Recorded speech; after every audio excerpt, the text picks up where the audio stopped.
Shalom Bapak Ibu Saudara terkasih, selamat pagi. Pagi ini saya ingin memberi judul khotbah saya, Mengenal Allah sebagai Bapa yang Baik. Yohanes pasal yang ke-14 ayat yang ke-6. Yesus berkata, Akulah jalan dan kebenaran dan hidup.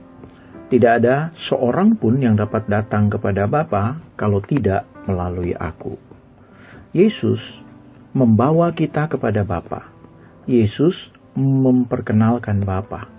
Dia berkata, tidak ada seorang pun yang dapat datang kepada Bapa tanpa melalui aku.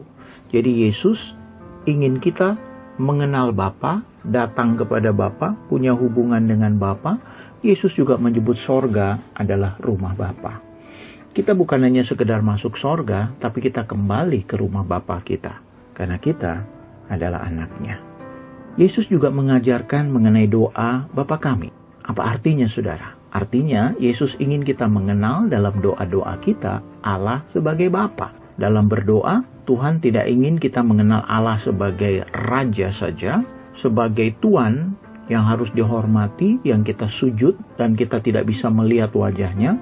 Tetapi Yesus menginginkan kita berdoa intim dengan Dia sebagai Bapa dengan anak yang dekat. Karena Dia adalah Bapa kita yang baik.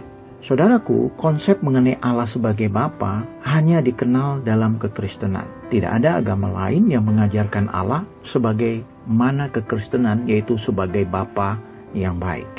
Sudah pasti, Bapa yang baik bukan hanya mengerjakan yang baik, tapi mengerjakan segala yang baik dalam hidup kita. Mengapa? Karena Dia Bapa yang mengasihi kita. Kasih selalu ingin melakukan apa yang baik.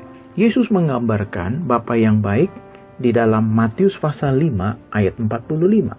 Karena demikian kamu menjadi anak-anak Bapamu yang di sorga, yang menerbitkan matahari bagi orang yang jahat dan orang yang baik, dan menurunkan hujan bagi orang yang benar dan orang yang tidak benar. Yesus menggambarkan Bapa sebagai Bapa yang baik. Saking baiknya, saudara, orang yang jahat pun Dia kasihi dan Dia berkati dengan hujan, dengan matahari. Anda bisa lihat bahwa matahari bersinar untuk orang baik dan orang jahat. Orang yang membunuh tetap mendapat matahari. Orang yang memperkosa tetap bisa menikmati matahari. Orang yang paling jahat di dunia ini pun dia bisa menikmati matahari, karena Bapa memberikan matahari untuk semua orang. Demikian juga hujan. Namun, kita sebagai anak punya berkat yang khusus yang Bapa sediakan bagi kita. Karena Dia begitu mengasihi kita dan kita adalah anaknya. Bagaimana kita melihat sifat Bapa yang baik itu? Dalam diri Yesus. Dalam apa yang Yesus kerjakan. Dalam Yohanes 14 ayat 9, ketika Thomas menanyakan mengenai Bapa dan meminta Yesus untuk membawa dia untuk mengenal Bapa, Yesus berkata, Thomas, ketika engkau melihat aku, engkau melihat Bapa. Jadi sifat-sifat Bapa tercermin di dalam kehidupan Yesus. Yesus adalah anak Allah. Dia mengalirkan karakter Bapa di dalam hidupnya untuk kita bisa melihat. Itulah karakter Bapa yang baik. Kisah Rasul pasal 10 ayat yang ke-38.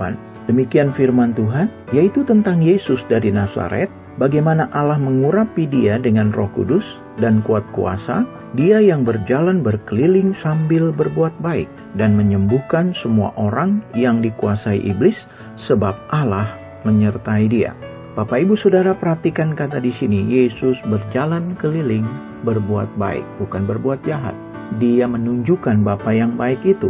Apa perbuatan baik yang Dia lakukan? Menyembuhkan semua orang.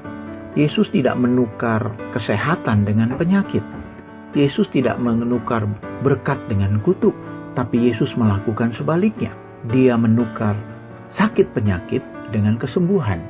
Dia menukar kutuk jadi berkat. Itulah yang Yesus lakukan.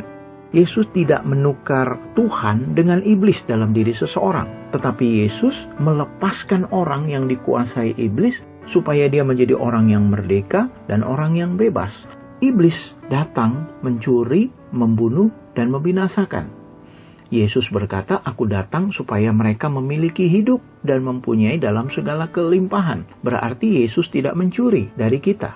Yesus tidak membawa kematian, dia membawa kehidupan. Yesus tidak datang untuk membunuh Anda, untuk membawa Anda ke neraka. Tapi Yesus ingin Anda hidup dan mempertemukan Anda dengan Bapa di sorga. Anda ingin dibawanya masuk dalam rumah Bapa di sorga.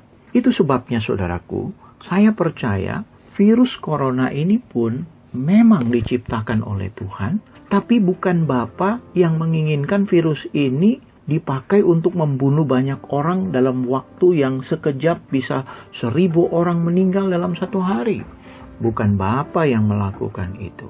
Mari saya beri gambaran ini saudaraku. Ketika manusia menemukan listrik, bukan berarti listrik ada untuk alasan menyetrum atau membunuh orang. Memang banyak orang akan terbunuh dengan adanya listrik. Kalau dia bodoh, kalau dia sembarangan, kalau dia memakai listrik itu tidak bertanggung jawab, kalau dia tidak mengerti bagaimana memakai listrik atau menggunakan listrik sehingga listrik itu bisa membunuhnya. Nah, kebodohan kitalah yang membuat kita kesetrum. Kebodohan kitalah yang membuat orang akhirnya mati karena kesetrum oleh listrik. Kebodohan. Bukan listrik diciptakan untuk membunuh, saudara. Demikian juga Allah menciptakan virus itu bukan untuk membunuh. Allah menciptakan virus itu supaya ada manfaatnya untuk tubuh kita, untuk hal-hal yang memang Allah inginkan ada, untuk sesuatu tujuan yang baik. Semua ciptaan Allah diciptakan dengan tujuan yang baik. Tapi karena kebodohan manusia, karena dosa manusia, karena manusia tidak mentaati Allah, maka iblis memakai kebodohan kita untuk membunuh diri kita sendiri.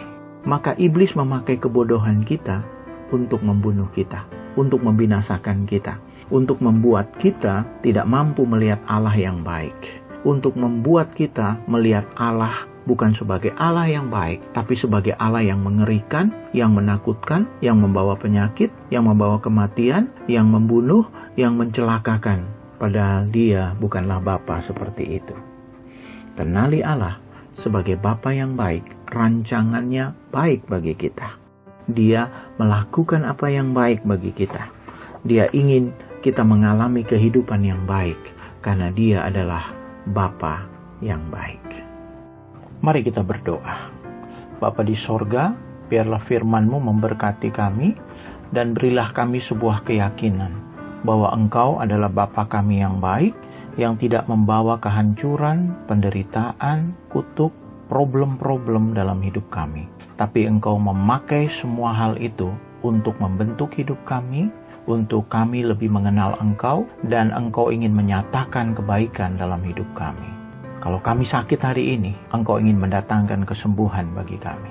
Kalau kami sulit hari ini, Engkau ingin membuat mujizat supaya hidup kami dilepaskan dari kesulitan. Kalau kami mengalami ketakutan, Engkau membawa keberanian bagi kami. Kalau kami bimbang, Engkau ingin kami belajar percaya. Kalau kami dalam keadaan khawatir, Engkau mengajar kami untuk kami mempercaya Engkau sebagai Bapa yang baik, yang memelihara hidup kami dalam segala keadaan. Terima kasih untuk Bapa yang baik. Kami percaya Tuhan bahwa Engkau mengerjakan segala yang baik dalam hidup kami. Dalam nama Yesus kami menerimanya. Amin.